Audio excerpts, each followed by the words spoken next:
The galaxy had seen superweapons before, planet-killing space stations, fleets of star destroyers that blotted out suns. The Death Star itself, crown jewel of Imperial might, reduced to radioactive debris above Yavin. But the Empire never learned the fundamental lesson written across 1,000 extinct civilizations. Some powers were never meant to be harnessed. In the Outer Rim, far from the core world's glittering spires, the Imperial research vessel Dominance made its final hyperspace calculation. The mission was routine. Test an experimental hyperdrive configuration that could theoretically punch through interdiction fields. Military advantage, tactical superiority. The Emperor demanded innovation after Yavin's humiliation. Captain Veronis watched readouts flicker across the viewport as his crew initiated the jump. Hyperspace lanes stretched like rivers of light through the Navi computer, charted and safe. Except the Dominance wasn't following any chart. Engaging experimental drive in 3, 2, 1, reality screamed. The hyperspace tunnel that opened before them wasn't the familiar blue-white corridor of faster-than-light travel. It was wrong. Fractal patterns of energy tore through space itself, colors that shouldn't exist, bleeding through dimensional barriers like wounds in the fabric of existence. The ship lurched forward, pulled by gravitational forces that defied every law of physics the Empire's finest minds understood. Alarms shrieked, hull plating buckled, crew members were thrown against bulkheads as the Dominance tumbled through the impossible rift. Through the viewport, Veronis glimpsed something beyond. Not another galaxy, but another reality entirely. A place where cities rose from ocean depths and creatures the size of mountains walked beneath alien stars. Then the rift collapsed. The Dominance exploded in a cascade of emerald energy, its experimental drive overloading in spectacular fashion. Debris scattered across 3 star systems. Of the 200 souls aboard, none survived to report what they'd seen in those final seconds. But the rift had opened, and something had noticed. 3 parsecs away on the oceanic world of Mongaza, Imperial mining operations were extracting kyber crystal deposits from underwater caverns. The Empire's appetite for kyber was insatiable. Lightsaber crystals, Death Star focusing arrays, experimental weapons that required the Force-reactive mineral. The miners worked in shifts, their submersible drilling platforms lit by harsh work lights that cut through murky water. Deep Supervisor Callus reviewed production quotas when the sensors registered the anomaly.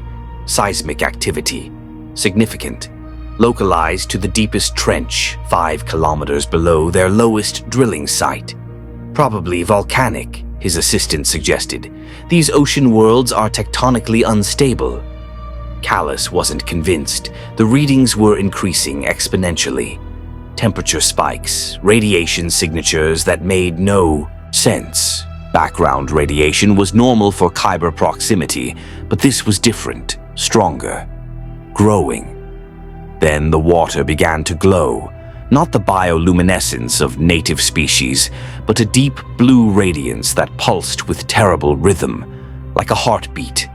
The drilling platform's floodlights illuminated something rising from the depths, a shape too massive to be real, defying every expectation of what oceanic life could achieve.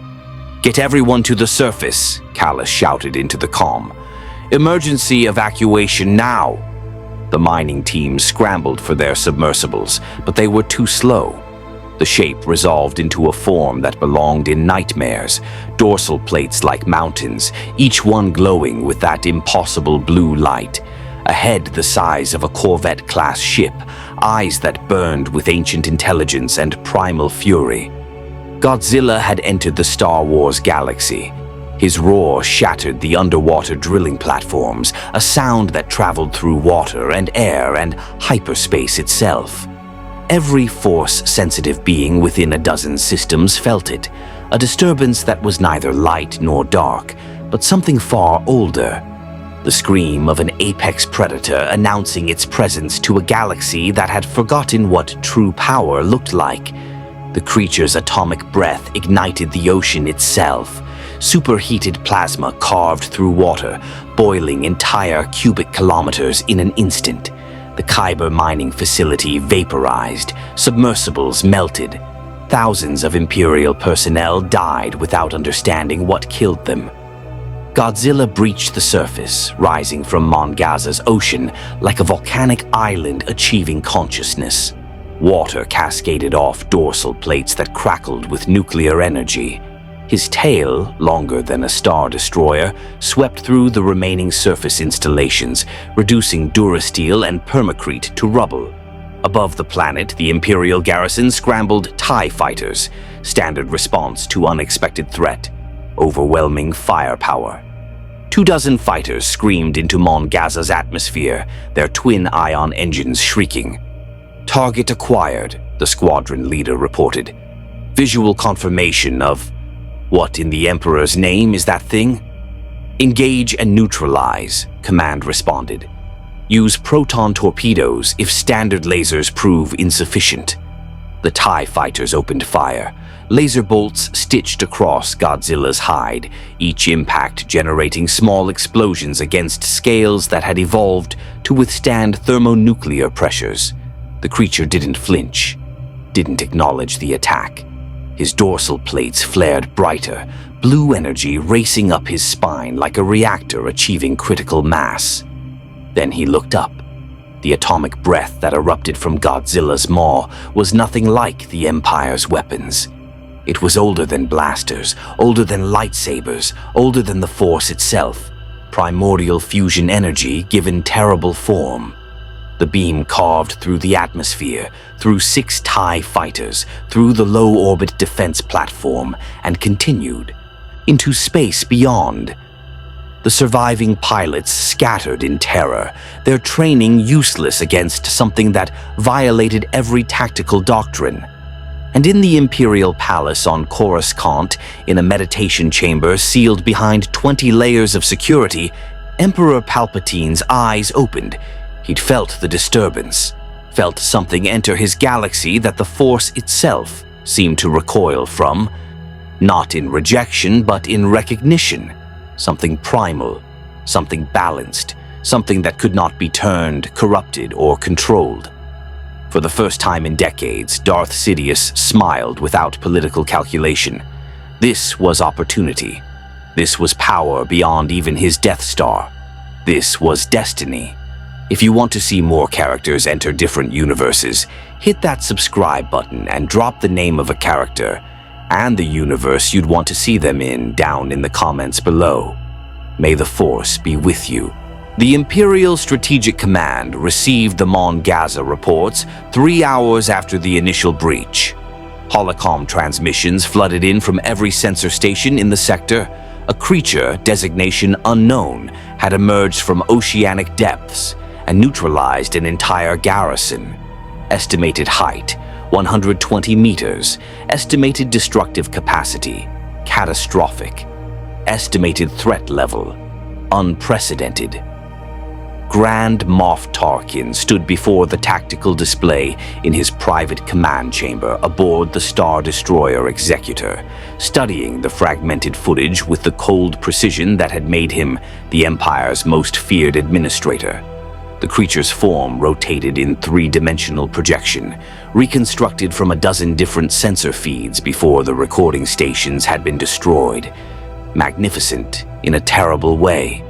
Primitive, yet perfectly designed. Nature had crafted something that could stand against the Empire's war machine and simply endure. The Emperor wants it captured, Admiral Motti said, his voice tight with barely concealed skepticism. Alive and operational, he believes it can be weaponized. Tarkin's lips thinned. The Emperor sees opportunity where others see catastrophe. It's what makes him Emperor. He magnified the creature's dorsal plates, watching them pulse with that strange blue energy. What do the scientists say about this energy signature? They're calling it atomic radiation, sir, similar to nuclear reactions, but orders of magnitude more efficient. The creature appears to absorb and metabolize various forms of energy. Morty pulled up additional data streams. More disturbing. It showed increased activity near our Kyber shipments. The radiation signature spiked dramatically when exposed to Kyber crystal emissions. That caught Tarkin's full attention. Kyber crystals were the Empire's most valuable resource, the foundation of every superweapon from lightsabers to the Death Star's primary weapon.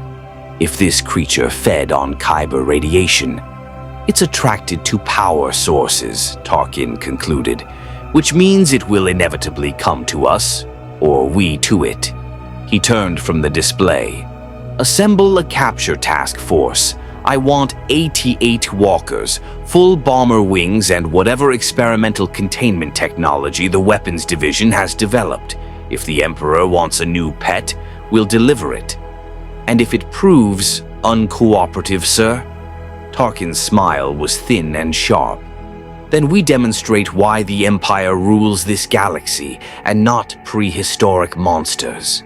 Far from Coruscant's gleaming towers in the volcanic system of Sullust, the Rebel Alliance maintained a hidden listening post disguised as a civilian mining operation. Lieutenant Cassian Andor reviewed the intercepted Imperial communications with growing unease, his handler, General Draven, watching over his shoulder via encrypted holocom. They're mobilizing 3 Star Destroyers and a full mechanized division, Cassian reported. Whatever they found on Mon Gaza, they want it badly enough to divert resources from hunting us. Draven's holographic form flickered. Do we have any intelligence on what they're after? Fragments only. Something emerged from the ocean, destroyed an Imperial garrison single-handedly. Cassian pulled up the limited footage they'd managed to intercept. Mostly atmospheric distortions and energy readings that made no sense. The technical data suggests it's biological, not a weapon, not a ship, a creature. The Empire doesn't mobilize entire fleets for wildlife. No, sir, they don't. Cassian enhanced one of the blurry images, revealing a massive silhouette backlit by its own energy emissions. Whatever this is, it terrified the garrison before it killed them. The TIE fighter pilots were screaming about something that couldn't be killed. Draven was quiet for a moment, strategic wheels turning. If the Empire wants it, we need to know why. If it's a weapon, we need to understand it. If it's a threat, he paused. The enemy of my enemy might be useful, or it might kill us all. Find out which. I'll need a ship and a reconnaissance team. You'll have both. And Cassian, if this thing is what the Imperial reports suggest, don't engage. Observe, record, and extract. The Alliance can't afford to fight a war on 2 fronts. The holocom disconnected, leaving Cassian alone with the fragmented images. He studied the creature's form, trying to understand what evolutionary path could produce something that size, that powerful. The galaxy was vast, home to countless species. But this was different. This looked like something the Force itself had vomited into their reality. On Mon Gaza, Godzilla moved through the ruins of the Imperial mining facility with deliberate, almost curious steps. His massive feet crushed abandoned equipment, each footfall registering on seismographs across the planet. The creature's head swayed, scanning the devastation with eyes that gleamed with fierce intelligence. He'd been drawn here by something, a resonance that called to the nuclear core of his being, a frequency that sang through reality like a beacon. The strange crystals the small beings had been extracting, they pulsed with energy similar to what had powered the rift that brought him here. Not the same, but related, connected. Godzilla's dorsal plates flickered, tasting the ambient radiation. This place was wrong. The air tasted of ozone and hyperspace residue. The stars overhead were unfamiliar constellations, alien patterns that his ancient instincts couldn't navigate. Whatever had pulled him through the dimensional tear had deposited him somewhere fundamentally different from his world. But the principles remained the same. Territory, dominance, balance. The small flying machines that had attacked him, insignificant but aggressive. The structures they'd built, invasive, disrupting natural order. The energy they harvested, powerful, unstable, demanding regulation. This new territory needed an apex predator, needed something to maintain equilibrium against those who would exploit power without understanding consequence. Godzilla's roar echoed across Mongaza's oceans, a declaration of territorial claim that rattled windows on the planet's only major city 3,000 kilometers away. In the deep trenches where the Kyber had been mined, his radiation signature spread like a stain, transforming the ecosystem in ways both beautiful and terrifying. Native species fled or adapted. The ocean's chemistry shifted. Where Godzilla walked, the very environment began to change, becoming something between what it was and what he needed it to be. And deep beneath the water, in caverns the Empire had never fully explored, more Kyber deposits began to resonate with his presence. The crystals pulsed in rhythm with his heartbeat, glowing brighter with each breath he took. The Force-reactive minerals were reacting to something that shouldn't exist in this galaxy. Something that didn't use the Force but existed in fundamental equilibrium with it. Neither light nor dark, but the raw balance between creation and destruction that preceded all philosophy. The Imperial Task Force arrived at Mongaza 6 days after the initial breach. 3 Star Destroyers dropped out of hyperspace in perfect formation, their wedge-shaped hulls casting shadows across the planet's cloud-covered surface. Grand Moff Tarkin observed from the bridge of the lead vessel, hands clasped behind his back in his characteristic pose of absolute authority. "Sensor sweep," he ordered. "Contact, sir. The creature is located at coordinates 72 Mach 9, coastal region approximately 400 kilometers from the destroyed mining facility." The sensor officer's voice remained professional despite the tremor underneath. It's just standing there, sir. In the water, not moving." Tarkin approached the viewport. Even from orbit, enhanced optics could resolve the massive form, a dark silhouette half-submerged in Mongaza's turquoise ocean, dorsal plates breaking the surface like a mountain range of living stone. Steam rose from the water around it, the creature's body heat creating localized weather patterns. "Impressive," Tarkin murmured. "A living fortress, self-sustaining, self-replicating, and apparently self-powering." He turned to his weapons officer. "Prepare orbital bombardment. Turbo lasers set to stun intensity. We want it unconscious, not dead. Sir, with respect, we don't know if conventional weapons will even penetrate. Then we'll find out, won't we?" Tarkin's tone could have frozen starship fuel. "The Emperor has commanded its capture. We have AT-8 walkers equipped with experimental containment fields, neural disruptors rated for kaiju-scale fauna, and the entire might of the Imperial Navy. That creature is an animal. Powerful, yes, but it's still just an animal." The first turbo laser barrage lanced down from orbit, green energy beams designed to incapacitate rather than kill. They struck Godzilla's dorsal plates in a cascade of explosions that lit up the ocean surface, each impact carrying enough force to level a city block. Godzilla's head rose slowly, water streamed off his scales, his eyes, burning amber with that strange inner light, fixed on the Star Destroyers above with terrible focus. Then his dorsal plates ignited. The atomic breath that erupted skyward was different from his previous attacks, more focused, more concentrated. The beam carved through Mongaza's atmosphere in a perfect line, striking the lead Star Destroyer's port deflector shield with such force that the entire grid overloaded in seconds. Alarms screamed across the bridge. Tarkin gripped a console as the ship lurched, secondary explosions rippling through shield generators. "Deflectors down to 40%, someone shouted. "That wasn't kinetic impact. Sensors are reading some kind of plasma radiation hybrid." "All ships, evasive maneuvers," Tarkin snapped. "Redirect all power to forward shields and prepare for atmospheric entry. We're taking this fight to the surface." The Star Destroyers descended through the cloud layer, their massive forms breaking through storm fronts like predatory fish. TIE bombers launched from hangar bays, screaming toward the coastal region in swarms. Below, massive Imperial landing craft detached from the fleet, carrying their precious cargo. 6 8-AT walkers, each one modified with experimental containment technology. Godzilla watched them come with something that might have been curiosity. The small machines from before had been insignificant, but these larger constructs, these showed more promise, more threat, more respect for what he represented.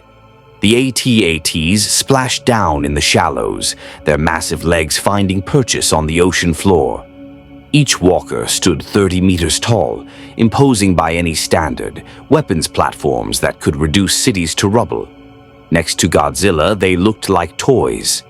"Target acquired," the lead AT-AT commander reported, his voice crackling through dozens of command channels. "All walkers, activate containment fields on my mark. We advance in diamond formation, converge on target, and..." Godzilla's tail whipped through the water faster than anything that size should move. It struck the nearest AT-AT like a battering ram, crumpling the walker's legs and sending it crashing sideways into the ocean. Crew members inside screamed as water rushed through breached hulls. "Open fire! All weapons free!" The remaining 5 AT-ATs unleashed everything. Heavy laser cannons, proton missiles, experimental neural disruptors that should have stunned any biological creature into unconsciousness. The water around Godzilla exploded in a maelstrom of weapons fire, steam and spray obscuring visibility. Through the chaos, through the smoke and fire and boiling ocean, Godzilla walked forward. Laser bolts scorched his hide. Missiles detonated against his chest. Neural disruptors washed over him like rain. He didn't slow, didn't stop. His dorsal plates pulsed with escalating energy, each beat brighter than the last. An AT-AT attempted to activate its containment field, an energy cage designed to hold starship reactors during meltdown scenarios, adapted to biological imprisonment.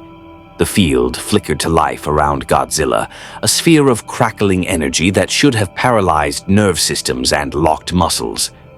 Godzilla's atomic pulse shattered it like glass. The electromagnetic shockwave that exploded from his body overloaded every piece of electronics within 3 kilometers. AT-ATs toppled as their systems died. TIE bombers fell from the sky, pilots frantically trying to restart engines that simply wouldn't respond.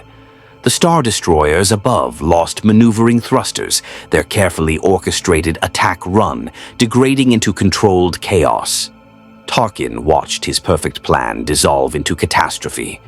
The viewport showed Godzilla methodically destroying the Walker formation, each swing of his tail or snap of his jaws rendering millions of credits of military hardware into scrap metal. The creature moved with terrifying efficiency, not rage but calculation. It was hunting them. "Sir, recommend immediate withdrawal," Admiral Motti urged. "We're not equipped for this. We need different weapons, different strategies." "The Emperor demands results," Tarkin said coldly, watching another AT-AT disappear beneath the waves. "And the Emperor will have them. Deploy the experimental weapons. All of them." In the ocean below, Godzilla finished crushing the last walker beneath his foot and turned his attention to the ships above. His dorsal plates flared with building energy, the signature frequency that every sensor recognized but none understood. Somewhere in the back of his ancient mind, instinct whispered truth. These beings would keep coming, would keep attacking with their machines and their weapons and their desperate need to control what couldn't be controlled. Fine. Let them learn what it meant to challenge the king of monsters. The Kyber.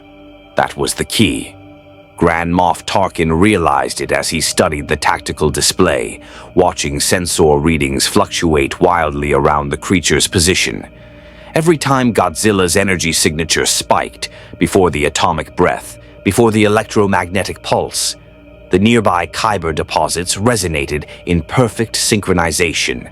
The force-reactive crystals were amplifying him, feeding him, creating a feedback loop that made the creature exponentially more dangerous. "Evacuate all remaining Kyber shipments from Mon Gaza immediately," Tarkin ordered, "and prepare long-range bombardment. If we can't take it, we'll force it to follow us to a battlefield of our choosing." "Sir, the Emperor ordered results, Admiral. I intend to deliver them, but not by throwing away 3 Star Destroyers and the finest mechanized division in the Imperial Navy."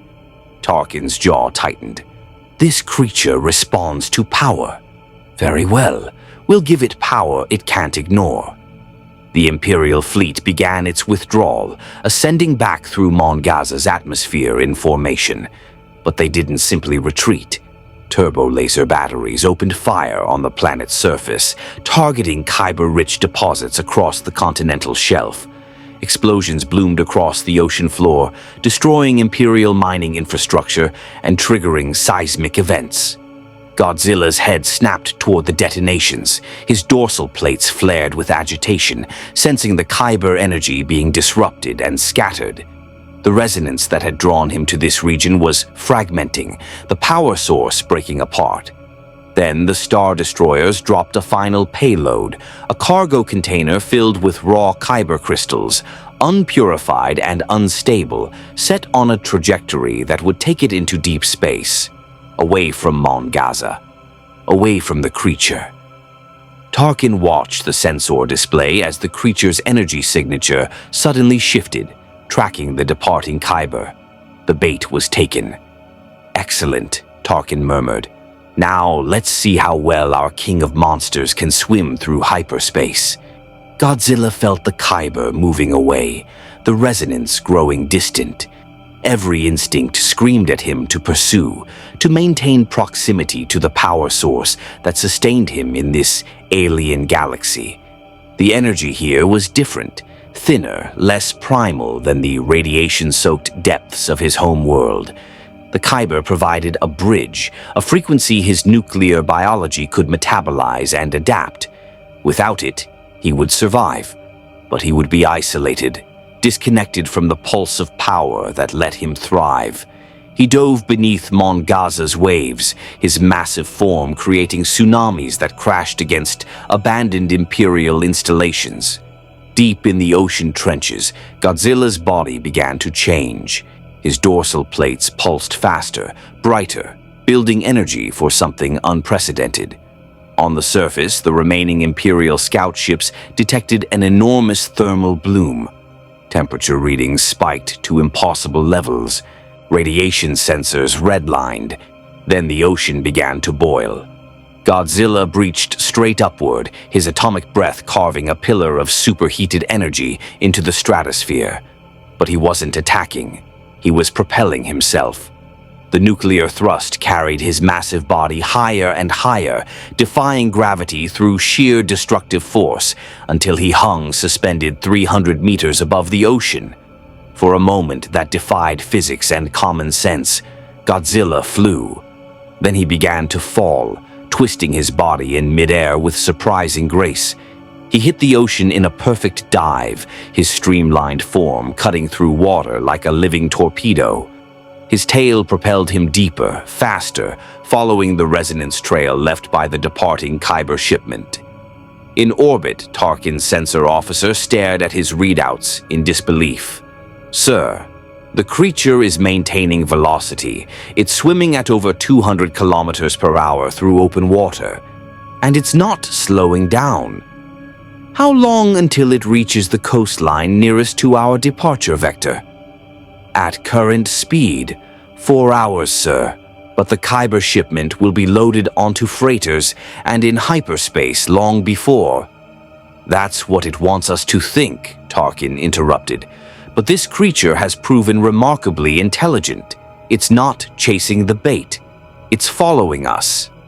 Across the galaxy, in the rebel base hidden within Sullust's volcanic caverns, Cassian Andor's reconnaissance team received the latest intelligence intercepts. His tech specialist, K2SO, processed the Imperial communications with typical droid efficiency. The Empire is withdrawing from Mon Gaza, K2SO reported. 37% casualties, multiple capital ships damaged, complete loss of ground forces. They're describing the operation as a tactical repositioning, but the data clearly indicates catastrophic failure. Cassian studied the fragmented footage they'd pieced together from Imperial transmissions. The creature, Godzilla, according to one panicked TIE pilot's final recording, moved through the Imperial forces like they were nothing. 8 ATs crushed, Star Destroyers forced to retreat, an entire fleet stymied by a single biological entity. The enemy of my enemy, General Draven had said. But watching this footage, Cassian wasn't sure this creature was anybody's friend. It was pure destructive force, territorial and unstoppable. Where is the Imperial fleet headed? Cassian asked. Coordinates suggest the Kessel system, known for spice mining operations and interesting. The Empire maintains a significant kyber processing facility there, officially for industrial purposes. Cassian's tactical mind made the connection immediately. They're using kyber as bait, luring it away from populated systems, or towards something they think can contain it, K2SO suggested. The Empire doesn't retreat without a plan, Tarkin especially.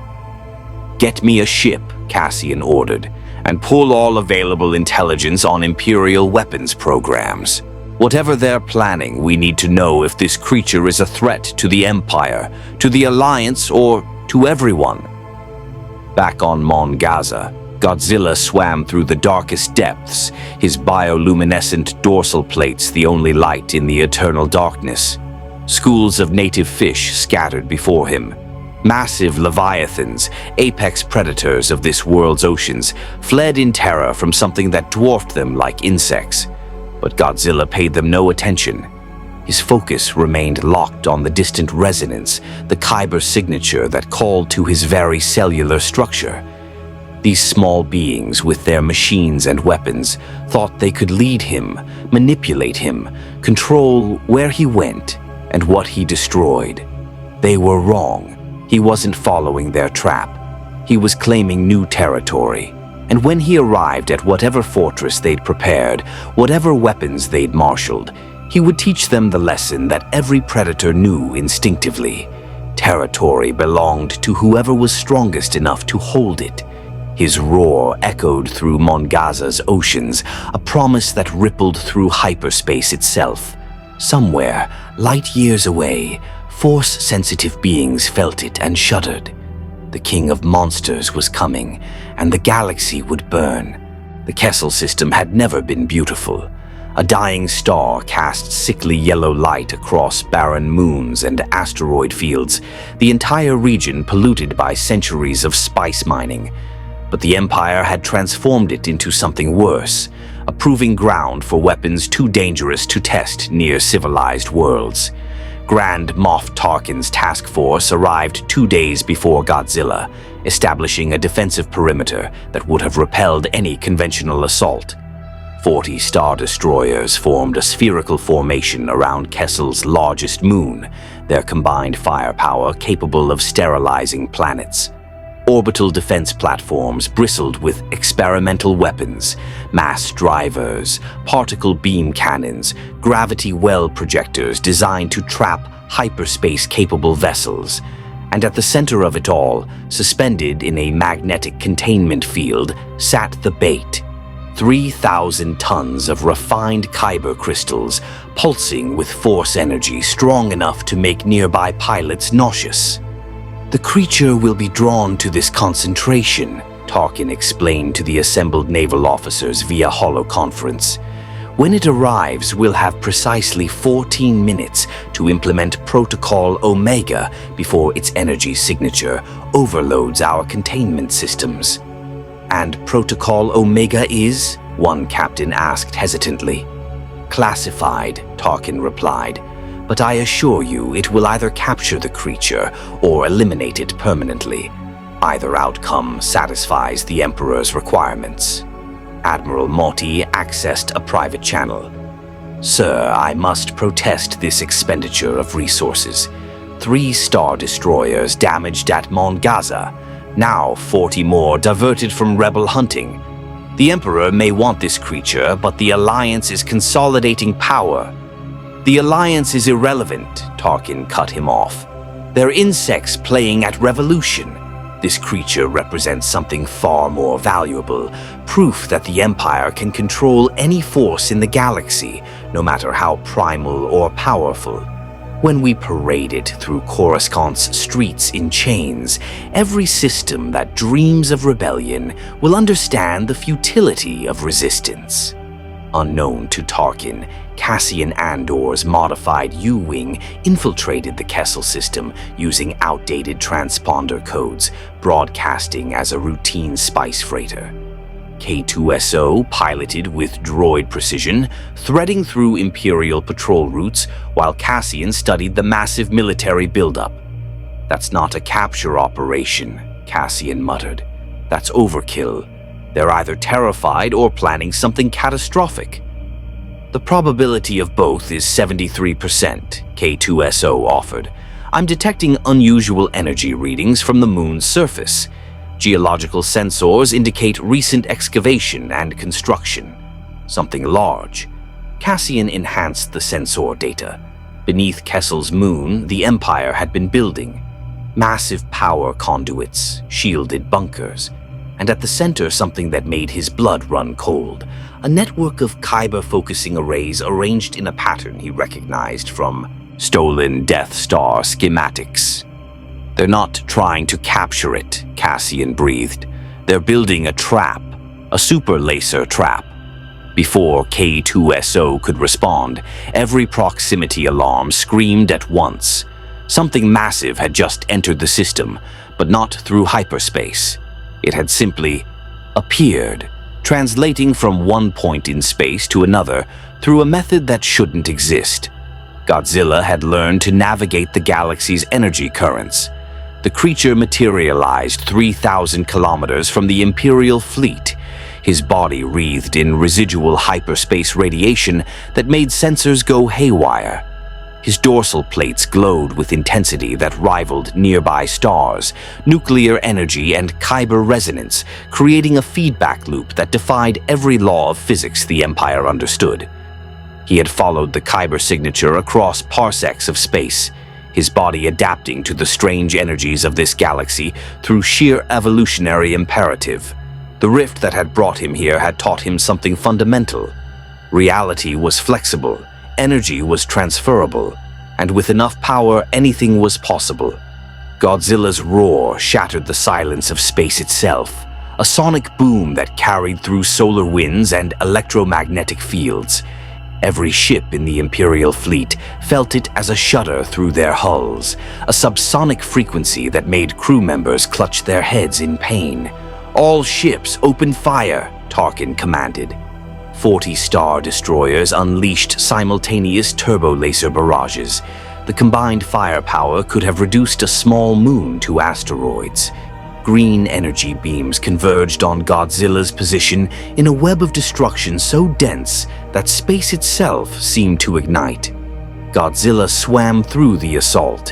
His body moved through the vacuum with impossible grace, propelling himself via directed atomic breath and some instinctive understanding of momentum that let him navigate three-dimensional space.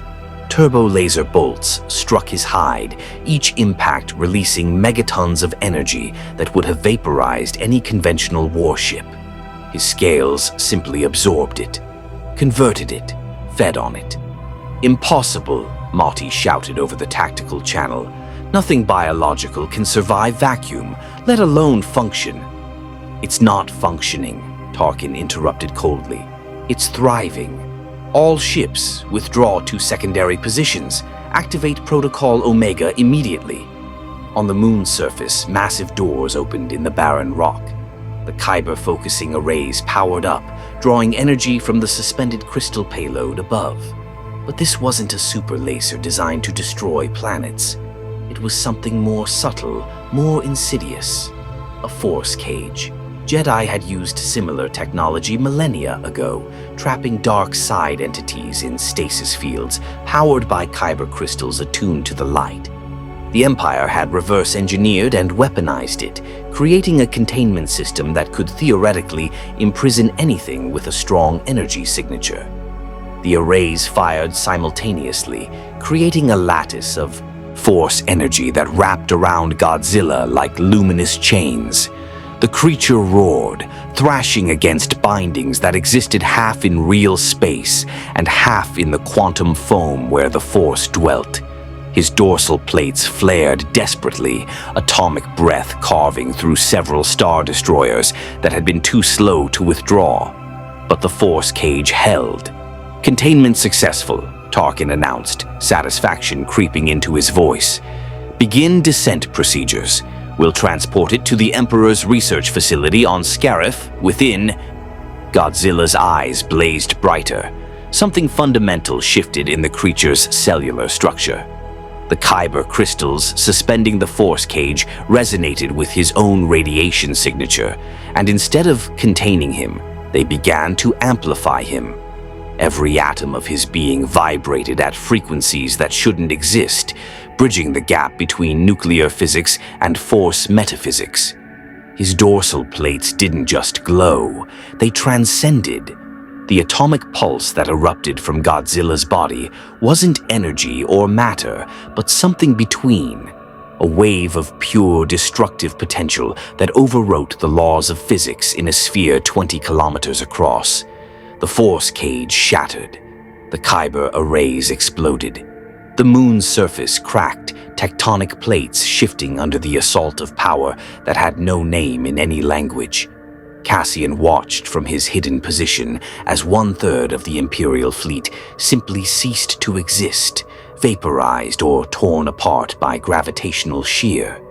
The remaining star destroyers scattered in disarray, their perfect formation dissolving into survival instinct. "We need to leave," K2SO stated calmly. "The odds of surviving what comes next are..." "I know the odds," Cassian snapped, but he was already plotting their escape vector.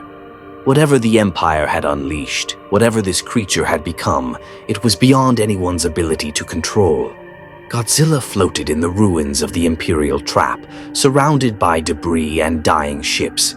His body pulsed with absorbed energy, every cell singing with power. The kyber crystals that had tried to cage him now orbited his form like satellites, drawn by the gravitational and electromagnetic fields he generated. He had evolved, adapted, become something more than what he'd been, something that this galaxy's rules couldn't constrain. And he was still hungry.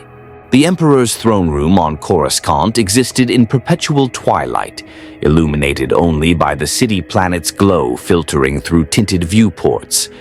Darth Sidious sat motionless, his withered hands resting on ancient armrests, while holographic reports flickered before him. The Kessel disaster played out in fragments, star destroyers reduced to molten slag, Tarkin's perfect trap shattered, and at the center of it all, a creature that defied every expectation. "Fascinating," Palpatine whispered, his yellow eyes gleaming with something between hunger and respect.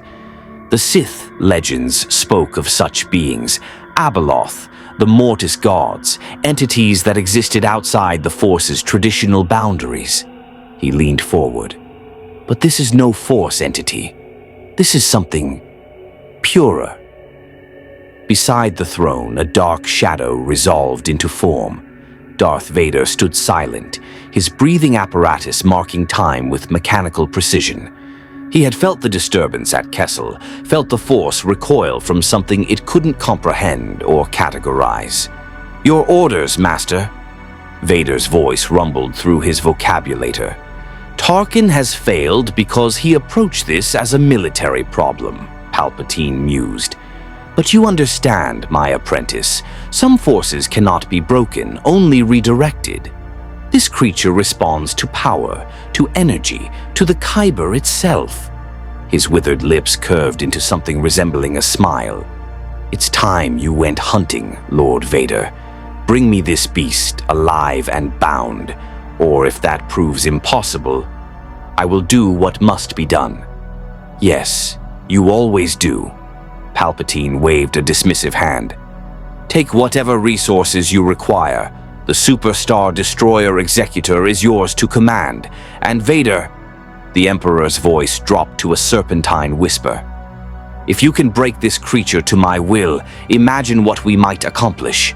A living weapon that feeds on the very crystals that power our Death Stars.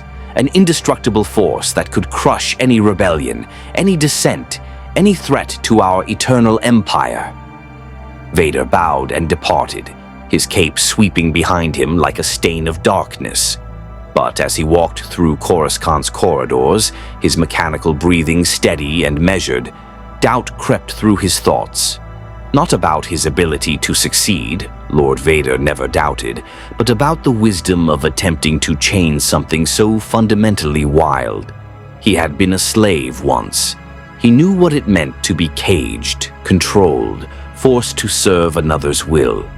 And something in the reports, in the way the creature fought with such primal fury, reminded him of the boy on Tatooine who had dreamed of freedom. Vader crushed that memory.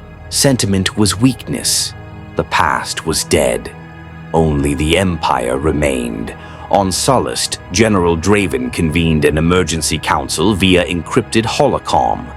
Mon Mothma's holographic form flickered beside Admiral Akbar's, both leaders appearing grim as Cassian delivered his report. The Empire mobilized 40 Star Destroyers, Cassian repeated, and the creature destroyed 13 of them in less than 3 minutes. Tarkin's trap not only failed, it made the thing stronger. Then the Empire has unleashed something it cannot control, Mon Mothma concluded. Her voice remained calm, but tension threaded through every word. And if they cannot control it, neither can we, Admiral Akbar finished. This isn't a potential ally. This is a force of nature. It will destroy Imperial and Rebel installations with equal indifference. But it targets the Empire more aggressively, Cassian pointed out. Every attack has been against Imperial forces or facilities. It's drawn to their Kyber stockpiles, their power concentrations. Maybe we can use that. Use it how? Draven demanded. We don't have the resources to fight the Empire and manage a galaxy-sized monster simultaneously. Our fleet is stretched to breaking point as it is. Cassian pulled up a star chart, highlighting Imperial Kyber facilities across the Outer Rim. We don't fight it, we guide it.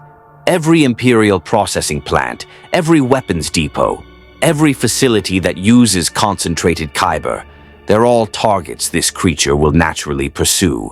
If we can predict its movements, feed it intelligence about Imperial positions. You want to weaponize a monster we don't understand against an enemy that's trying to capture it, Mon Mothma said slowly. That's exceptionally dangerous, Commander Andor. Everything we do is dangerous, Cassian replied. The difference is this creature might actually scare the Empire enough to divert resources from hunting us, give us breathing room to rebuild after Yavin. The council fell silent, weighing the proposal's merits against its catastrophic potential. Finally, Mon Mothma spoke. Very well. But Commander, this is reconnaissance only. Observe, analyze, predict. Under no circumstances do you directly engage or attempt contact with this creature. If it turns hostile toward Alliance assets, you withdraw immediately. Understood? Understood, General. The holocom disconnected, leaving Cassian alone with K2SO in their hidden ship. The droid swiveled its optical sensors toward him. That was an impressive manipulation of probabilities, K2SO observed. You gave them the option to use the creature without explicitly recommending it. Very politically astute. I learned from the best, Cassian muttered. Plot a course to the Horus system. That's where the Empire's next largest kyber processing facility operates. The creature is currently in the Kessel system. Horus is 12 parsecs away. Then we'd better hope it's as smart as it seems. Cassian studied the star chart, trying to think like a predator. Where would I go next if I wanted to find more of what I'm hunting? Godzilla drifted through the Kessel system's ruins, his massive form casting shadows across shattered moon fragments. The kyber crystals that orbited him pulsed in synchronization with his dorsal plates, a strange symbiosis forming between nuclear biology and force-reactive mineral. He had fed well. The energy released by the Imperial fleet's destruction, the kyber array's overload, even the exotic particles generated by dying ships, all of it flowed into him, converted by his adaptive metabolism into sustenance. This galaxy was harsh, alien, but it was also rich with power, and power was all that mattered. Godzilla's head turned, sensing something through the cosmic background radiation. Another source, smaller than the trap here, but persistent, calling to him through the strange energy currents that permeated this reality. Territory to claim, power to consume, balance to enforce. His dorsal plates flared, and with a technique that was half instinct and half learned understanding, Godzilla vanished from the Kessel system. Space folded around him, energy signatures collapsing into quantum impossibility, and when reality reasserted itself, he was elsewhere. The Horus system appeared on Imperial sensors like a nightmare manifesting. One moment, the kyber processing facility operated normally, refining crystals for lightsaber production and weapons manufacturing. The next, proximity alarms screamed as something massive translated directly into orbit. Godzilla had learned to hunt through hyperspace. The facility's commander barely had time to transmit a distress signal before atomic breath carved through defense platforms and habitation rings. The creature moved with terrifying purpose, ignoring civilian transports and targeting only the kyber storage vaults with surgical precision. He wasn't destroying randomly. He was feeding, learning, adapting to this galaxy's rules while rewriting them to suit his needs. And somewhere in the back of his ancient mind, instinct whispered a new truth. These beings would keep coming, keep fighting, keep trying to cage what couldn't be caged. Fine. Let them gather their forces. Let them prepare their weapons. Let them believe they had a chance. The galaxy would learn what it meant when the King of Monsters declared war. The Superstar Destroyer Executor was 8 kilometers of Imperial might, a ship so massive it cast shadows across entire cities when it entered atmosphere. Darth Vader stood on its bridge, cape pooling around his boots, as he observed the tactical display showing Godzilla's rampage through the Horus system. Target is demonstrating tactical intelligence, Admiral Piet reported, his voice carefully neutral. It's avoiding civilian vessels and prioritizing military installations, specifically those containing kyber concentrations. Vader watched the creature's energy signature pulse on sensors. Through the Force, he could feel it, not as a living being exactly, but as a void where the Force should flow. A negative space that somehow maintained its own internal balance, neither light nor dark, but something fundamentally other. It has learned, Vader stated. The creature understands cause and effect, stimulus and response. It's testing the Empire's defenses, probing for weaknesses. Lord Vader, with respect, it's an animal. Animals don't navigate hyperspace, Admiral. Vader's tone carried a warning edge. Animals don't adapt their attack patterns based on previous encounters. This creature is intelligent. Underestimating it is why Tarkin lost 13 Star Destroyers.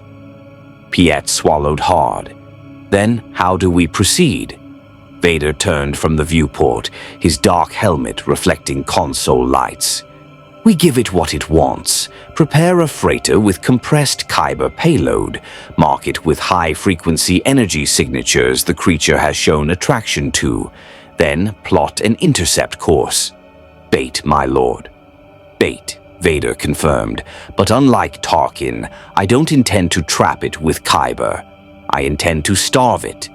Lead the creature away from all Imperial kyber facilities, away from energy sources it can feed upon. Exhaust it. Then, when it's weak, his hand clenched into a fist. The Force may not touch this creature directly, but the Force can touch everything around it. I will bury it under a mountain if necessary. The plan was elegant in its simplicity.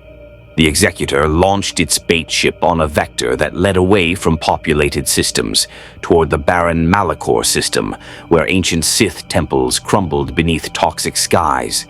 Malachor had been devastated millennia ago, its surface scoured by superweapons and dark side energies that lingered like radiation. If anywhere in the galaxy could contain this creature through sheer environmental hostility, it was Malachor. Godzilla sensed the new kyber signature immediately. His head rose from the ruins of Horuz's processing facility, dorsal plates flickering as he tasted the energy trail. Different from the previous concentrations, purer, more concentrated, moving rapidly through space, prey fleeing, or predator baiting. Instinct warred with intelligence. The obvious trap versus the desperate need for energy in this hostile galaxy. But Godzilla had survived eons through one simple principle. When hungry, hunt. When threatened, dominate. When territory called, answer. He dove into the energy currents again, his massive form phasing through normal space as he followed the beacon. Behind him, the Horus facility burned, kyber vaults cracked open and drained of their force-reactive minerals. Cassian Andor watched from a safe distance, his ship's passive sensors tracking both the creature and the Imperial fleet's movements. K2SO processed the tactical data with typical droid efficiency. Vader's strategy is sound, the droid observed. Lure the creature to Malachor, use the planet's unstable environment as a weapon, contain or destroy it away from populated systems. Except Vader doesn't know what happens when you back an apex predator into a corner, Cassian muttered. He'd studied enough combat reports to recognize the pattern. Every time the Empire had tried to contain this creature, it had adapted and grown stronger. We should warn the Alliance. If this goes wrong, if the creature survives Vader's trap, it will be angrier and more powerful than before, K2SO finished. The probability of galactic-scale consequences is approaching certainty. Follow them, Cassian ordered, but stay out of sensor range. I need to see how this plays out. Malachor hung in space like a wound, its surface crackling with residual dark side energy that made even hardened Sith acolytes uneasy. Ancient temples pierced the planet's crust like broken teeth, monuments to long-dead Sith lords who had tried to harness the dark side's full power and paid with their civilization. The Executor arrived in orbit hours before Godzilla, deploying 20 Star Destroyers in a perfect grid formation around the planet. Vader stood at the viewport, feeling Malachor's corruption through the Force like poison in his veins. This place had witnessed unimaginable atrocities, and the screams of the dead still echoed through the Force itself, perfect for his purposes. Target approaching, Piet announced. Energy signature consistent with previous encounters. Godzilla emerged from hyperspace with such force that his arrival sent gravitational ripples through the system. His dorsal plates blazed with stolen kyber energy, his body radiating power that made sensor arrays overload. The creature's eyes fixed on the bait freighter descending toward Malachor's surface, and he followed with single-minded intensity. "Now," Vader commanded. The Imperial fleet didn't fire. Instead, they activated gravity well projectors, creating an artificial mass shadow that pulled Godzilla inexorably toward Malakor's surface. The creature thrashed, atomic breath carving through several projector ships, but momentum and artificial gravity overwhelmed even his strength. Godzilla crashed into Malakor's crust with the force of an asteroid impact, cratering the surface and sending shockwaves across the planet. Dust and debris exploded upward, obscuring visibility as the creature struggled to rise. Then, Vader felt it through the Force, Malakor itself responding to the intrusion. The planet's dark side corruption flowed toward the crater like predators scenting blood. Ancient Sith magic, never fully dormant, awakened by the presence of something so fundamentally powerful. "Commence orbital bombardment," Vader ordered. "Target the crater. Bury it under a kilometer of rock. Do not stop until..." Godzilla's roar shattered the dark side illusions flooding the crater. His atomic pulse exploded outward, clearing debris and ancient Force corruption alike with nuclear fury. The creature rose from the impact site, larger somehow, his dorsal plates pulsing with an intensity that defied measurement. He had fed on Malakor's corruption, consumed the lingering dark side energy like radiation, converting Sith malevolence into raw power. Vader felt a rare emotion pierce his controlled rage: concern. This creature wasn't just adapting to the galaxy, it was learning to feast on the Force itself, converting metaphysical energy into physical might through some biological process that shouldn't exist. "Lord Vader," Piet's voice carried an edge of panic. "The creature's energy signature is increasing exponentially if it continues to feed on Malakor's dark side residue." "All ships, full bombardment," Vader interrupted. "Turbo lasers, proton torpedoes, everything. Prevent it from absorbing more energy." 20 Star Destroyers unleashed hell. The combined firepower could have reduced a continent to glass. Malakor's surface liquefied under the assault, turning to molten slag that glowed like a dying star. Through it all, Godzilla stood firm. His body absorbed the bombardment, his scales glowing white-hot but holding. His dorsal plates reached critical mass, building toward a release that would dwarf anything he'd demonstrated before. And Vader, standing on the Executor's bridge, made a decision that went against every Imperial doctrine he'd helped create. He reached out through the Force not to attack the creature, that was impossible, but to manipulate the environment around it. The molten rock beneath Godzilla's feet became quicksand. Ancient temple structures collapsed, their massive stone blocks tumbling toward the crater. The planet's tectonic plates shifted under Force-guided pressure, opening chasms that tried to swallow the creature whole. Godzilla sank into Malakor's burning surface, his roar of fury echoing across the system. His atomic breath carved through falling debris, but Vader's telekinetic assault was relentless, using the entire planet as a weapon. "Lord Vader," Piet warned, "the planetary crust is destabilizing. If you continue, Malakor might..." "Then it will serve the Empire one final time," Vader said coldly, pouring more power into his assault. Sweat beaded beneath his mask, systems struggling to maintain his damaged body under such strain. But he would not yield, could not yield.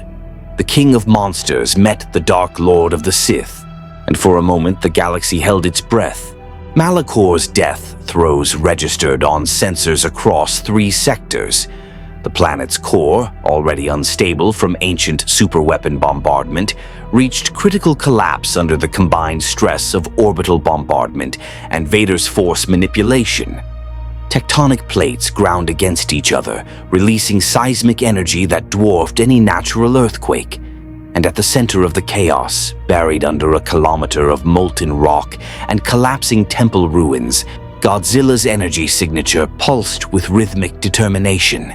He was still alive, still fighting, still refusing to yield. Vader felt it through the Force, not the creature itself, but the disturbance it created. Like a stone disrupting a river's flow, Godzilla's presence warped reality around him in ways both subtle and profound. The dark side energy that saturated Malachor tried to corrupt him, poison him, break his will as it had broken so many Sith before. But Godzilla had no will to break. He was pure instinct and adaptability, a force of nature that existed beyond concepts like corruption or redemption. The dark side washed over him and simply converted, became fuel, became power. "The planet is entering cascade failure," Admiral Piet reported, his voice tight with controlled fear. "Recommend immediate withdrawal to safe distance." Vader remained motionless, his breathing apparatus marking time with mechanical precision. To retreat now was to admit defeat, to acknowledge that something in this galaxy existed beyond the Empire's control, beyond his control. The Emperor demanded this creature's capture or death, and Lord Vader had never failed his master. Except he had, once, on Mustafar when he'd lost everything that mattered. The memory surfaced unbidden, burning, screaming, skin melting while Obi-Wan watched with anguished eyes. The agony of being trapped, helpless, consumed by power he couldn't control. And now he was trying to do the same to another being, bury it alive under a collapsing world because it refused to be caged. Vader's mechanical fist clenched. Sentiment was weakness. The past was dead. Only Malachor's crust exploded, not from seismic activity but from raw atomic fury erupting from within. Godzilla's thermonuclear pulse didn't just breach the surface, it fractured the entire tectonic shell, sending continent-sized chunks of rock spinning into orbit. The creature rose from the planet's burning heart, like a titan reborn, his body wreathed in plasma and dark side corruption that he'd somehow metabolized into pure destructive potential. His dorsal plates had changed. Where before they'd glowed blue with atomic energy, now they pulsed with colors that shouldn't exist. Dark side crimson bleeding into nuclear azure, creating something between. His eyes burned brighter, intelligence sharpening behind that reptilian gaze. Vader had tried to bury him, had used an entire planet as a weapon, and Godzilla had evolved again. "All ships, evasive action," Piet screamed as the creature's atomic breath carved through space. The beam struck 3 Star Destroyers head-on, and this time they didn't just lose shields, they disintegrated. Hull plating vaporized, crews died without time to scream, kilometers of warship reduced to expanding clouds of superheated gas. Vader reached through the Force, trying to redirect the beam, deflect it, contain it somehow. His power touched the atomic fire and recoiled, unable to grasp something that existed half in physical reality and half in quantum impossibility. "Lord Vader, we must withdraw," Piet insisted. "The Executor cannot withstand." "Go," Vader said quietly. Too quietly. "Evacuate to hyperspace. All ships. That's an order." "My lord, I will handle this personally." Vader turned from the viewport, his cape sweeping dramatically. "Prepare my tie advanced and inform the Emperor that if I fail, he should consider diplomatic options with this creature rather than military ones." Piet stared, unable to believe what he'd heard. Lord Vader suggesting diplomacy, admitting the possibility of failure. But the Dark Lord was already leaving the bridge, his presence in the Force coiling with dark determination. Whatever he planned, whatever desperate gambit he'd conceived, it would happen beyond the fleet's protection. Cassian watched the battle from his hidden position, K2SO processing the data with increasing alarm. The probability that Vader survives direct confrontation is less than 12%. The probability that we survive observing said confrontation is even lower. "Then we'd better make sure this footage gets back to the Alliance," Cassian muttered. He was recording everything, the creature's evolution, Vader's strategy, the sheer impossibility of what he was witnessing. The rebellion needed to understand what the galaxy now faced, even if neither Cassian nor his data survived to deliver it personally. Vader's tie. Advanced launched from the Executor moments before the Super Star Destroyer made its emergency hyperspace jump. The small fighter seemed absurd against Godzilla's mountain-sized form, a gnat challenging a hurricane. But Vader had faced impossible odds before, and he understood something fundamental that Tarkin hadn't. You couldn't beat this creature with firepower, but perhaps you could reach it through the Force, through the connection that bound all living things, not to control but to communicate, to establish dominance not through destruction, but through mutual understanding of power.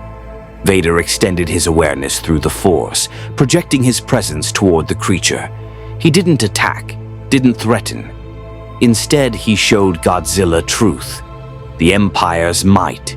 Billions of soldiers, thousands of star destroyers, weapons that could shatter planets and sterilize systems, an enemy that would never stop, never yield, never accept defeat. And beneath that truth, another. You are strong but finite. We are many and relentless. This war will consume you eventually. Godzilla's head swiveled, focusing on the small ship with sudden, terrible attention.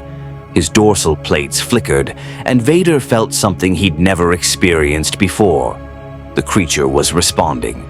Not through the Force exactly, but through some primal communication that transcended language or metaphysics. Images flooded Vader's mind, brutal and simple. Territory, balance, natural order violated by those who built machines of extinction. A galaxy sick with technological hubris, where beings created superweapons without understanding the consequences. And now something that represented equilibrium itself arrived to restore what had been destroyed. Vader understood then. This wasn't mindless destruction. Godzilla attacked the Empire because the Empire represented everything he instinctively opposed. Civilizations that built Death Stars, that mined Kyber to power weapons of genocide, that tried to control rather than coexist. The creature saw the Empire as a cancer, and he was the cure. For a long moment, Dark Lord and King of Monsters regarded each other across the void. Two apex predators recognizing mutual threat. Vader could kill Godzilla, perhaps, if he was willing to sacrifice everything, use the Force to collapse the creature's nuclear biology, trigger a cascade that would destroy them both and half the sector besides. But he wouldn't survive it, and the Emperor would lose his greatest weapon. Vader made his choice. He transmitted coordinates to Godzilla through their strange connection, locations of the Empire's largest Kyber stockpiles, their most heavily fortified weapons facilities. Everything the creature would naturally target in his campaign of territorial dominance. A gift, or a test, or perhaps a challenge. Go ahead, strike at our strength. Prove yourself worthy of the destruction you bring. Godzilla's eyes blazed brighter, processing the information through whatever ancient intelligence guided him. Then, without warning, the creature turned away from the Executor's retreating form. His dorsal plates flared, and he vanished into the energy currents once more, leaving Vader alone with Malakor's dying hulk. The Dark Lord sat in his TIE advanced cockpit, breathing mechanically, processing what had just transpired. He had given Imperial intelligence to something that might destroy them all. An act of treason by any measure, but also perhaps an act of pragmatism. If this creature was inevitable, if no amount of firepower could stop it, then better to aim it at targets the Empire could afford to lose. Buy time to develop real countermeasures, or better yet, find a way to coexist with something that might actually be the galaxy's immune system responding to Imperial excess. Lord Vader, Piet's voice crackled through the comm. Status report. Vader engaged his hyperdrive, leaving Malakor's ruins behind. The creature has withdrawn. Inform the Emperor that I require an audience, immediately. My lord, should we pursue? No. The hunt has changed, Admiral. We are no longer the hunters. Vader's TIE advanced jumped to hyperspace, leaving behind the wreckage of another failed trap. And somewhere in the depths of space, Godzilla swam through impossible distances, following the coordinates burned into his consciousness. New territory to claim, new power to challenge, new balance to enforce. The galaxy would burn before he was finished, and perhaps, in the ashes, something better would emerge. The Imperial Weapons Facility on Scarif had survived the Death Star plan's extraction, rebuilt and reinforced with paranoid fervor. Now it served as the Empire's primary Kyber research station, housing enough force-reactive crystals to power a dozen superlasers. Director Krennic's replacement, a cold-eyed woman named Yularen, oversaw operations with ruthless efficiency. She was reviewing security protocols when the alarms began screaming. Unidentified contact, her tactical officer reported, voice cracking with stress. Energy signature matches. Oh no. Oh Emperor, preserve us. It's here. Godzilla emerged from the tropical ocean like a vengeful god, water cascading off dorsal plates that now pulsed with colors that made human eyes water. The dark side corruption he'd absorbed on Malachor merged with his nuclear biology, creating something the galaxy had never witnessed. A creature that could metabolize both physics and metaphysics into raw power. The coordinates Vader had provided led him here, to this concentration of Kyber that sang through hyperspace itself. Godzilla's ancient instincts recognized it as the heart of the threat, the source of weapons that violated natural order. These beings didn't just harness power, they weaponized it, turned it against life itself. That ended now. His atomic breath carved through Scarif's defensive shield in 3 seconds. The Kyber Research Facility, Durasteel, Permacrete, and Imperial Engineering might as well have been tissue paper.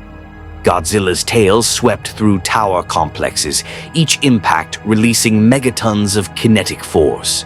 His feet crushed laboratories where scientists had been developing next-generation Death Star focusing arrays. But he wasn't mindlessly destroying. He was feeding.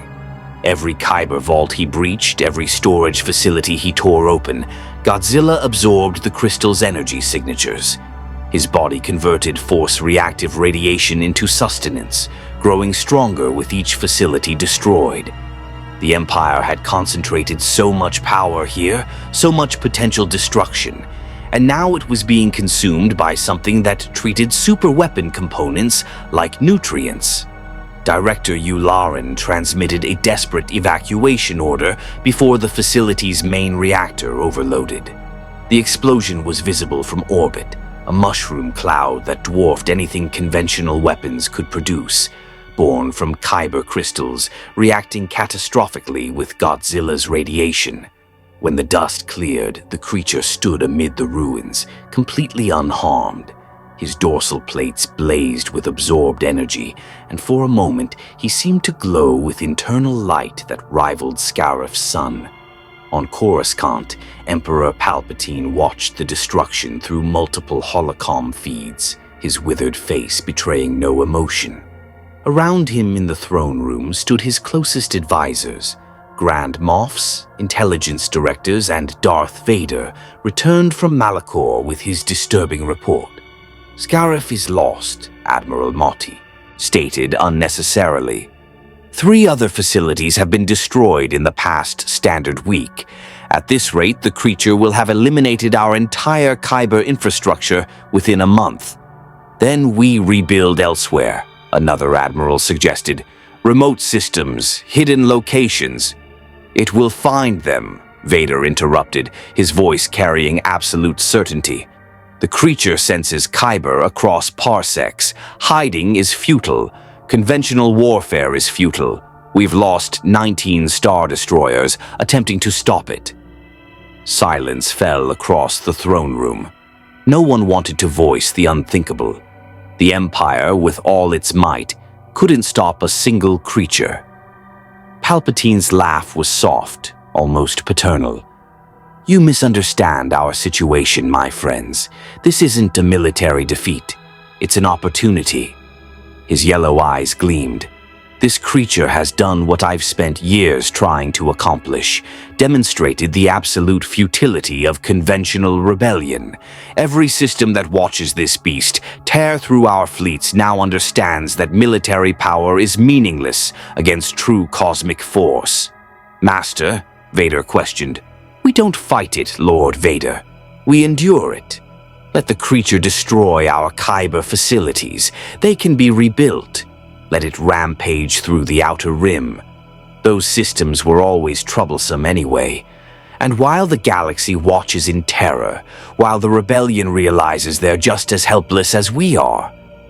Palpatine smiled like a predator. We position ourselves as the only ones who can negotiate with this force, the only ones who understand it. You want to bargain with an animal?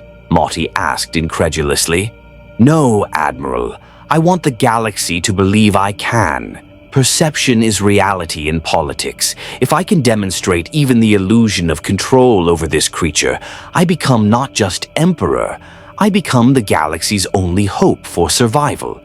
It was brilliant in its cruelty. Palpatine would let Godzilla rampage, let fear spread, then position the Empire as humanity's shield against extinction.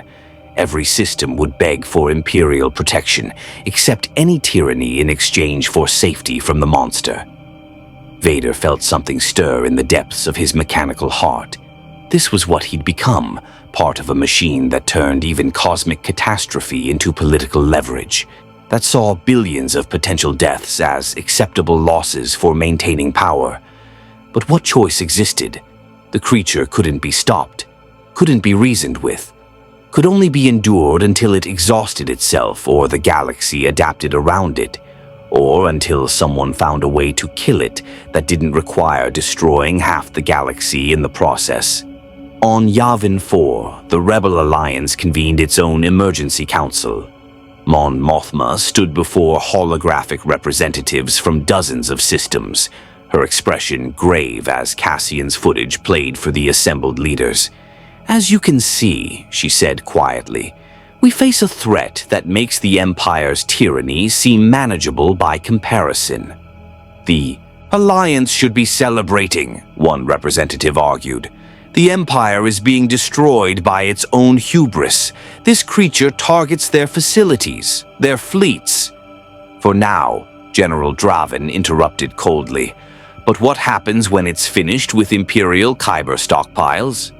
When it turns its attention to civilian populations, or our bases, or any concentration of power it deems threatening? Admiral Akbar pulled up tactical projections. Our intelligence suggests the creature is intelligent and selective. It targets military installations, avoids civilian casualties when possible. But intelligence also suggests it's growing stronger, evolving. What begins as targeted strikes could become indiscriminate destruction. Then what do you propose? Another representative demanded.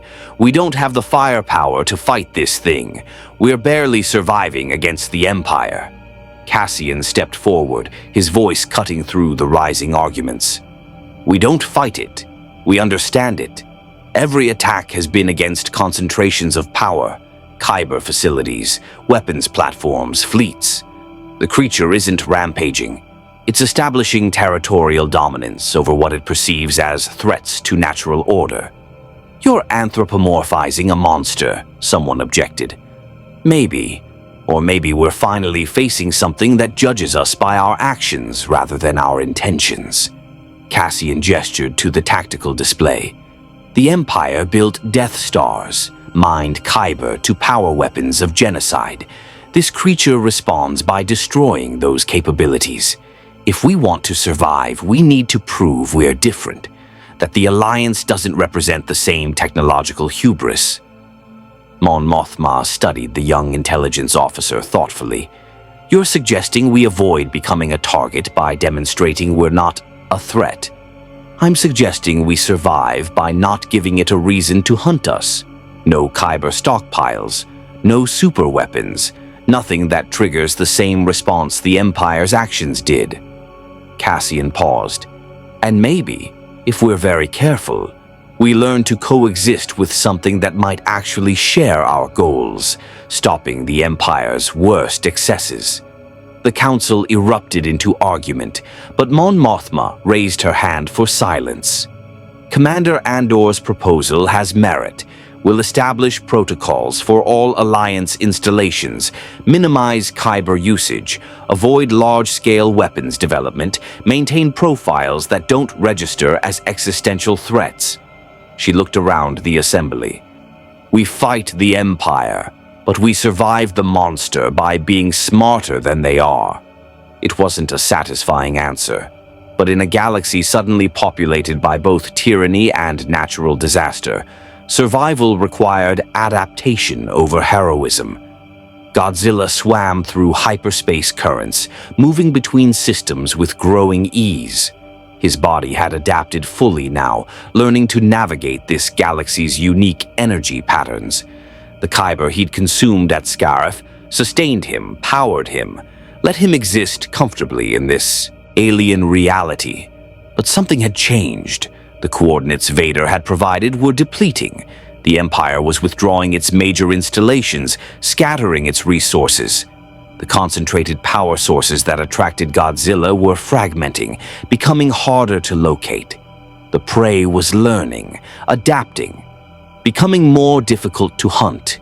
Good. Challenge was the essence of Apex existence. Territory without worthy challengers wasn't territory worth holding. Godzilla's roar echoed through the void as he set course for the next target, drawn by instinct in the faint resonance of Kyber crystals calling across the stars.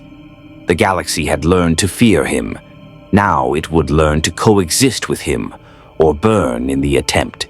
3 months after Godzilla's emergence, the galaxy had transformed in ways no one anticipated. The Empire still ruled, but its grip had loosened in sectors the creature now patrolled. Rebel cells operated with unprecedented freedom in the Outer Rim, not because they'd grown stronger, but because Imperial forces had withdrawn to protect core systems from the monster's unpredictable attacks.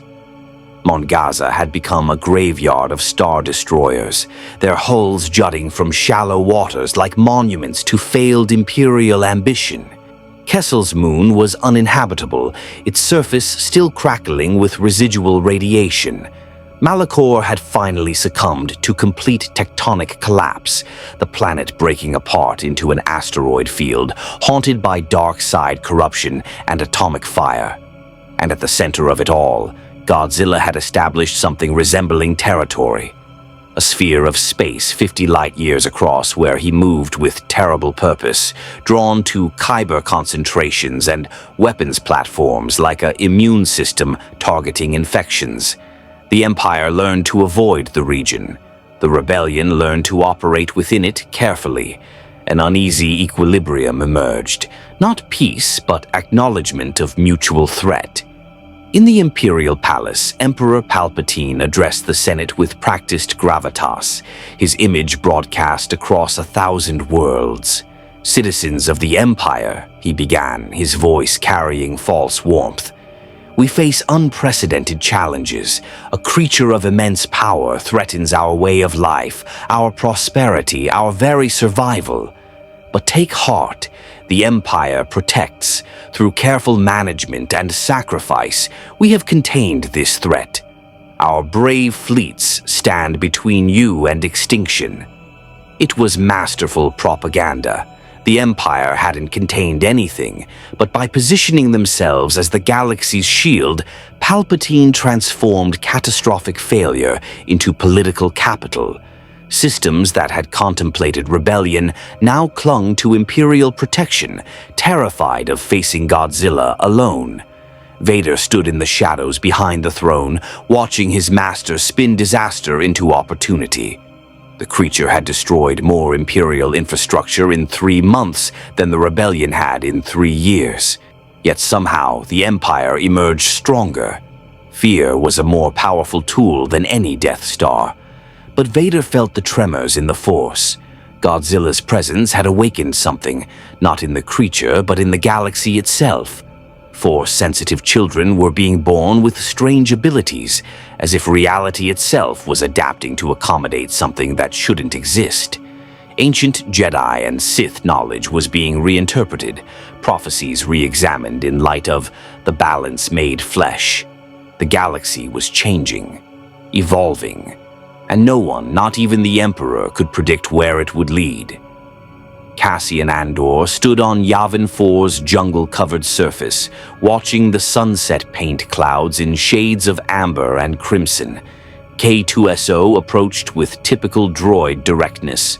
General Draven has assigned you to continue monitoring the creature, K2SO reported. You're to track its movements, analyze attack patterns, and maintain the Alliance's intelligence advantage regarding what he insists on calling the Godzilla Protocol. They named a protocol after it? Cassian smiled despite himself. Technically, you named it. The designation appeared in your initial report and has since been adopted by both Imperial and Alliance intelligence networks. The droid tilted its head. You gave the galaxy's most dangerous creature a name from ancient mythology. Was that wise? Probably not, but it's better than unknown biological entity, or whatever the Empire was calling it. Cassian watched clouds drift across alien stars. At least, this way we remember it's not just a weapon or a disaster. It's something that exists beyond our categories. Philosophical for a spy. Maybe I'm tired of seeing everything as intelligence to exploit. Cassian turned toward the base. Come on, we've got another monitoring run to prep. The creature was spotted near Fondor yesterday. I want to know what it's after.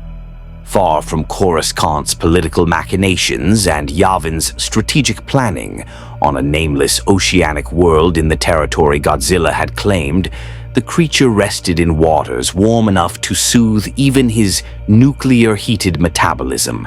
His dorsal plates pulsed with gentle bioluminescence, casting blue-green light through the depths. Native species had adapted to his presence with surprising speed. Fish swam near his scales, feeding on parasites and radiation-resistant bacteria.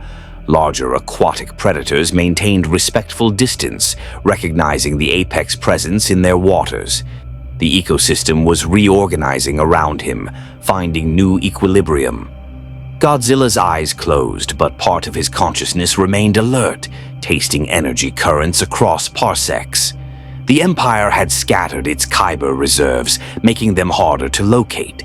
But they were still building weapons, still concentrating power in ways that disrupted natural balance. Eventually, they would aggregate enough resources to trigger his territorial response again. And when they did, he would be there. But for now, in this moment of rare peace, Godzilla simply existed, a force of nature in an artificial galaxy. A reminder that no matter how advanced civilizations became, no matter what technological wonders they achieved, they still existed within systems larger than themselves. Systems with rules older than starships and philosophies deeper than the Force. The galaxy would learn, or it wouldn't. Either way, Godzilla would endure. On Coruscant, in a meditation chamber sealed behind 20 layers of security, Emperor Palpatine reached through the Force toward the distant creature. Not to control, he'd learned that was impossible, but to observe, to understand, to map the edges of something that defied every category his Sith knowledge encompassed. Godzilla wasn't a Force entity, wasn't light or dark, wasn't even truly alive in the way the Force recognized life. He was something else. A bridge between physical and metaphysical, between natural law and cosmic principle. And Palpatine, for all his power and knowledge, couldn't predict what that meant for his empire. Whether Godzilla represented a temporary disruption or a permanent fixture in the galaxy's new reality. The Emperor's laugh was soft and private. He'd built an empire on certainty, on absolute control. But this creature had introduced genuine uncertainty into his calculations, variables he couldn't eliminate or manipulate. For someone who had mastered every political and force-related strategy, it was almost refreshing. "Let them worship you as a god or fear you as a devil," Palpatine whispered to the distant presence. "Either way, you serve my purposes. The galaxy needs a monster to fear, and I will be the one who stands between them and you." Whether Godzilla heard or cared was irrelevant. The king of monsters needed no one's permission, no one's acknowledgement, no one's politics. He simply was. In the end, the galaxy discovered what countless worlds before had learned. Some forces couldn't be conquered, only respected. The Empire would continue its tyranny, constrained now by something it couldn't, Death Star into submission. The rebellion would continue its fight, more careful now about what weapons it developed and how it accumulated power. And Godzilla would continue his eternal vigil, maintaining balance through the only method he knew, overwhelming force against overwhelming hubris. The galaxy had gained a new apex predator. Whether that predator was savior, destroyer, or simply neutral force of nature, time would tell. For now, the stars burned, empires rose and fell, rebellions sparked and died, and in the depths of warm oceans on a dozen worlds, something ancient and terrible and strangely beautiful slept, waiting for the next challenge, waiting for balance to be disrupted, waiting to remind the galaxy what true power looked like. The archives of both the Jedi and the Sith would be rewritten in the years that followed. New entries appeared in ancient holocrons, scholars debating whether Godzilla represented a force phenomenon or something that existed parallel to it. Some claimed he was the physical manifestation of balance itself, neither light nor dark, but the equilibrium between creation and destruction that the Force had always sought. Others argued he was simply a refugee from another reality, adapting and surviving in a galaxy not his own through the same evolutionary imperative that had sustained him across eons. A reminder that the Force, for all its mysticism, operated within a universe that contained forces older and stranger than any philosophy could encompass. The Empire never captured him, never controlled him, never found a weapon that could kill him without destroying entire sectors. Instead, they learned to work around him, scattering resources, avoiding the massive concentrations of kyber and power that drew his attention. Palpatine's propaganda transformed him from enemy into natural disaster, something to be weathered rather than fought. The rebellion learned different lessons. That power, unchecked and concentrated, invited its own destruction. That building superweapons and accumulating force-reactive materials without understanding the consequences created the very threats they hoped to prevent. Some rebel philosophers even argued Godzilla was proof the Force had a will beyond light and dark, a drive toward balance that would manifest in whatever form necessary. And Godzilla himself? He carved out territory in the galaxy's chaotic regions, establishing a presence that would persist for generations. Young Force sensitives reported dreams of massive creatures walking between stars, their dorsal plates glowing with colors that defied description. Ancient prophecies were re-examined, scholars finding references to the burning beast in texts thousands of years old, as if the Force itself had anticipated his arrival. Whether he would remain in the Star Wars galaxy permanently, whether the dimensional rift would someday reopen and call him home, no one could predict. But his impact was undeniable. The galaxy had learned humility, learned that for all its technological marvels and force mastery, it still existed within a larger cosmos, one that contained forces beyond categorization or control. In cantinas across 1,000 worlds, spacers told stories of the monster that destroyed Imperial fleets and toppled Star Destroyers. Some tales painted him as destroyer, others as unwitting savior. A few, whispered in the darkest corners by those who'd witnessed his attacks firsthand, suggested something more disturbing. that Godzilla saw the galaxy's civilizations the way they saw bacteria, potentially dangerous, requiring regulation, but beneath true notice. Perhaps that was the most terrifying truth of all, that the king of monsters didn't hate them, didn't fear them, didn't even particularly acknowledge them except as disruptions to be corrected. They were simply organisms in his territory, and he would maintain balance whether they cooperated or not. The Force whispered its own truth to those who listened. Balance was not peaceful. Balance was not kind. Balance simply was, and sometimes it wore scales and burned with nuclear fire. May the Force be with you. More stories await.